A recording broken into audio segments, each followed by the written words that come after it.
Next question. Purvi's friend Tim wants to connect a fuse to his oven. He wants to control the oven from two different locations. Very innovative. पूर्वी का कोई friend है Tim, वो चाहता है कि एक फ्यूज कनेक्ट करना उसके ओवन से, और वो उस ओवन को दो अलग अलग लोकेशन से कंट्रोल करना चाहता है. तो ऑब्वियसली दो स्विच होगी.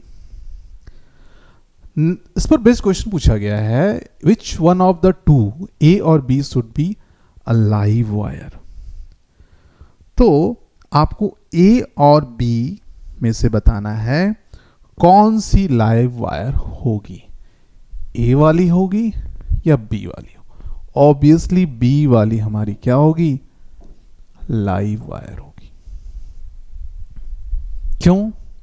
क्योंकि लाइव वायर जो है यहां पर दोनों ही स्विच से कनेक्ट हो रही है.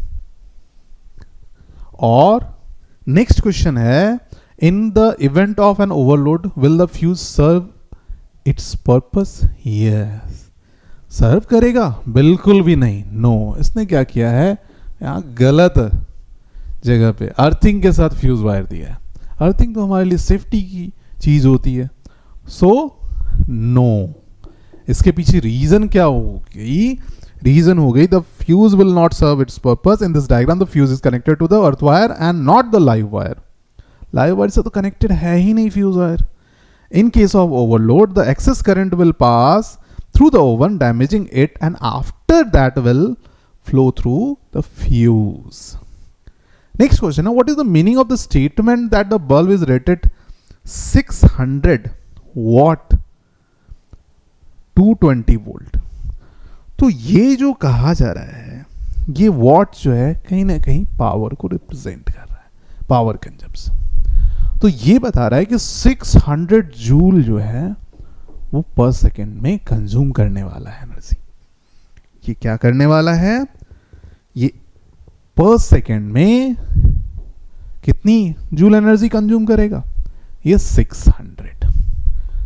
नेक्स्ट जो copy and complete the following nuclear reaction.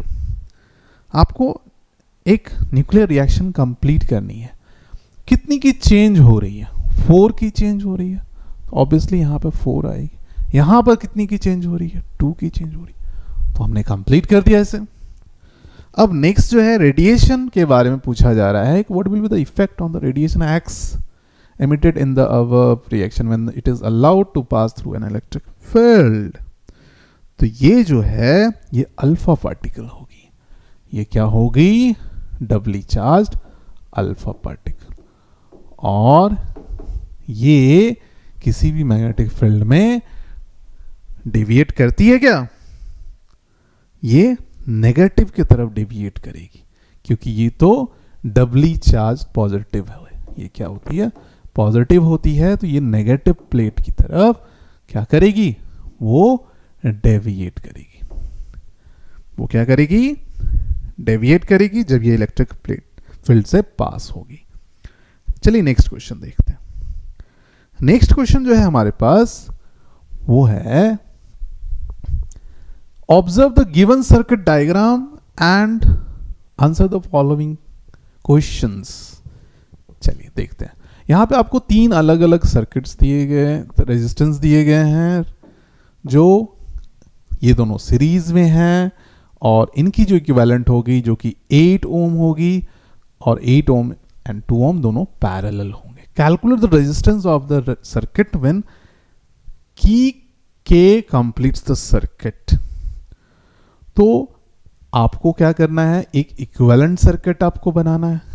जब आप इक्विवेलेंट सर्किट बनाओगे तो ये 2 ओम और एक सिंगल रेजिस्टर रिप्लेस करेगी इसको, और ये जो है 4 वोल्ट, और यहां पर पॉइंट इंटरनल रेजिस्टेंस की दी गई है. ये हो गई 8 ओम और ये हो गई 2 ओम. ये हो गई सीरीज कॉम्बिनेशन. ये वाली जो है वो सीरीज कॉम्बिनेशन हो गई, और ये दोनों जो है वो पैरेलल कॉम्बिनेशन हो गई. अब इसे इक्विवेलेंट रेजिस्टेंस जब आप कैलकुलेट करोगे तो 1/r equivalent equals to 1/2 plus 1/8, और जब आप इसे सॉल्व करोगे तो 1.6 ओम कैलकुलेट करोगे।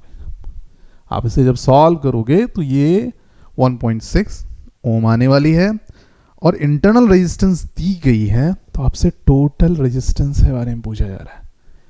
तो ये 1.46 हो गई, और टोटल रेजिस्टेंस जो है, टोटल रेजिस्टेंस वो हो गई 1.6 प्लस 0.4 ओम, जो कि हो गई 2 ओम।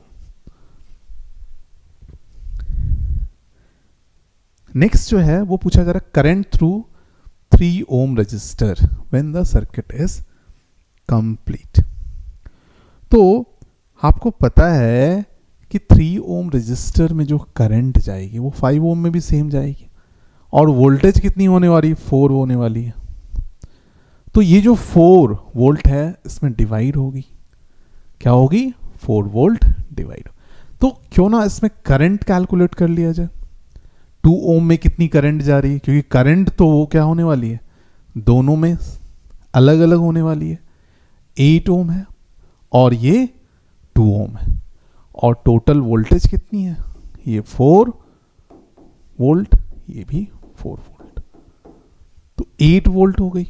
कितनी हो गई, 8 वोल्ट हो गई। और अगर आप कैलकुलेट करोगे तो आपके पास जो वैल्यू आएगी वो कितनी आएगी, आई आप लोगे तो 4/2 हो जाएगी। कितनी हो जाएगी, आई आप कैलकुलेट करोगे तो वो कितनी हो गई, 4/2 एम्पियर, मीन्स 2 एम्पियर हो गई। दोनों में ही कितनी करंट जा रही है, 2 एम्पियर की करंट जा रही है, और एक में कितनी दी गई है, एक 1.6 वोल्ट 1.6 एम्पियर यूज की जा रही है, और 1.6 एम्पियर को अगर आप टोटल वोल्ट से मल्टीप्लाई करोगे तो 2 इंटू 1.6, और ये हमारी आ जाएगी 3.2 वोल्ट। कितनी आएगी, 3.2 वोल्ट आएगी 2 ओम के अक्रॉस। कितनी हो जाएगी, 3.2 वोल्ट। तो अब I1 की कितनी होगी, जो हमारी I1 होगी वो होगी 1.6 एम्पियर। जब आप कैलकुलेट करोगे इसे, जब आप इसे कैलकुलेट करोगे तो यहां पर जब आप I देखोगे, I जो है वो EMF हमने कैलकुलेट किया, क्या है, टोटल रेजिस्टेंस जो हमारे पास 2 ओम है, तो हमने टोटल करंट 2 एम्पियर कैलकुलेट कर लिया। अब ये जो 2 एम्पियर करंट है ये I1 I2 में डिवाइड हो रही है, तो I1 प्लस I2 की वैल्यू 2 एम्पियर हो गई। अब किसी भी तरह अगर I1 की कैलकुलेट कर लें तो इसकी जो करंट होगी सेम होगी, I2 होगी। तो टर्मिनल वोल्टेज हमारे पास कितनी है, 2 into 1.6 volt, that is 3.2 volt. तो 3.2 वोल्ट इसको भी मिल रही है, 3.2 वोल्ट इसको भी मिल रही है, means voltage across 2 ohm is 3.2 ohm. तो हमने करंट कैलकुलेट कर लिया, और जब हमारे पास I1 की वैल्यू आ गई तो यहां पर I2 की वैल्यू 2 माइनस 1.6 हमने ले लिया, और ये कितनी आ गई, 0.4 एम्पियर। तो ये हमारा करंट हो गया थ्रू I3 ओम या फिर 5 ओम, दोनों में सेम होगी क्योंकि वो सीरीज कॉम्बिनेशन। चलिए नेक्स्ट क्वेश्चन देखते हैं। नेक्स्ट क्वेश्चन जो है वो है what mass of ice added to 2.1 kg water will cool it down from 75 degree Celsius to 25 degree Celsius. Given a specific heat of water 4.2 joule per gram per degree Celsius and specific latent heat of ice, ये दोनों ही दी गई है। तो सबसे पहले चलिए हम लोग वैल्यूज को नोट कर लेते हैं। तो कितनी है हमारे पास mass of water, mass of water जो है वो 2.1 kg है, और जब आप इसे ग्राम में कन्वर्ट करोगे तो 2100 ग्राम हो जाएगी। नेक्स्ट जो वैल्यू है वो स्पेसिफिक हीट गिवन है, स्पेसिफिक हीट ऑफ वाटर, वो कितनी है, वो 4.2 जूल पर ग्राम पर डिग्री सेल्सियस। आपको MI कैलकुलेट करनी है।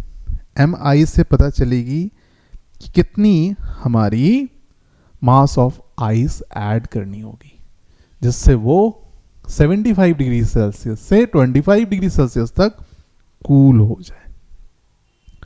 तो सबसे पहले हमें कैलकुलेट करनी होगी heat energy given out by water in lowering temperature. तो कितनी फॉल हो रही है, चेंज कितनी हो रही है टेम्परेचर में, तो MC delta T, that we will calculate, that will be heat energy given out by water, heat energy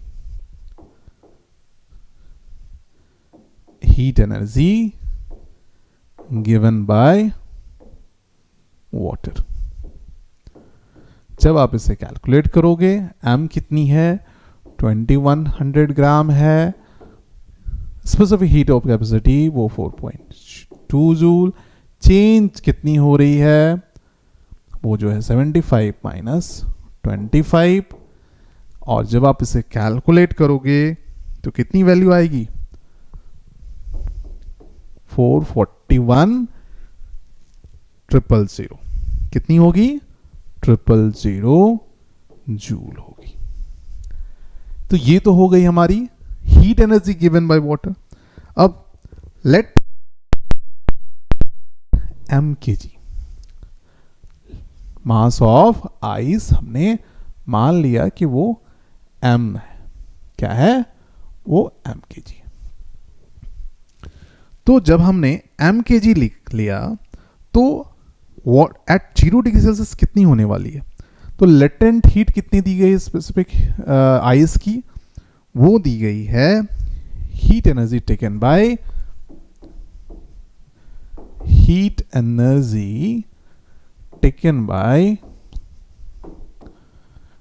bye ice equals to 3 m, ये इतनी होगी।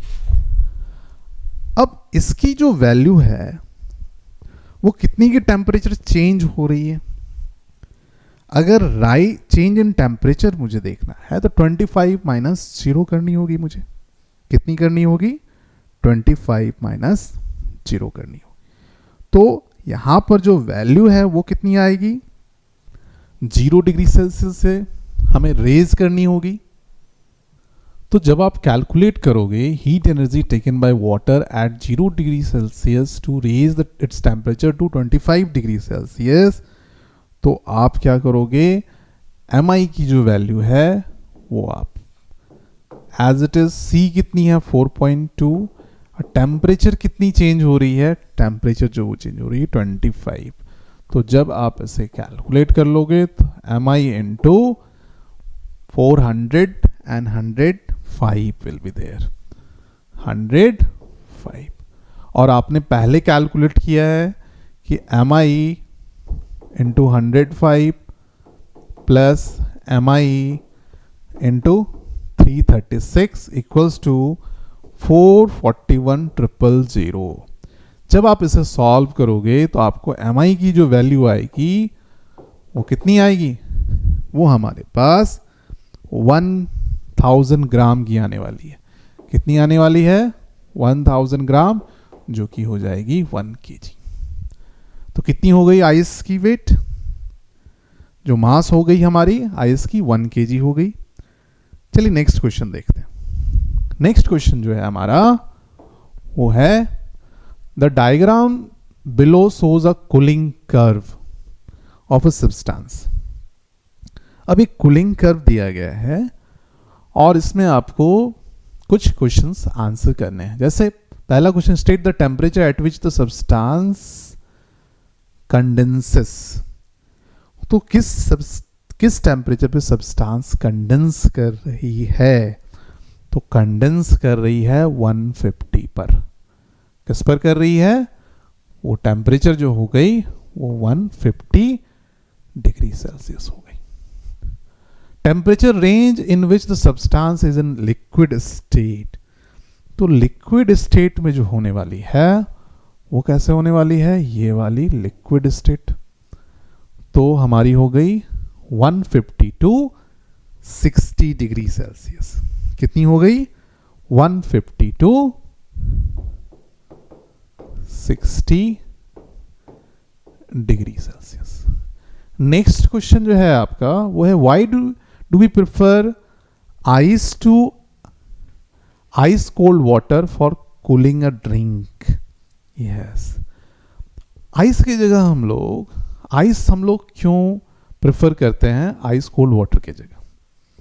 तो बेसिकली वहां पर लेटेंट हीट की काफी अच्छी एप्लीकेशन होती है। तो इसमें ये कहा गया है कि 1 gram of ice at 0 degree Celsius वो कितना लेता है, वो 336 जूल ऑफ हीट एनर्जी लेता है from the drink to melt into water at 0 degree Celsius.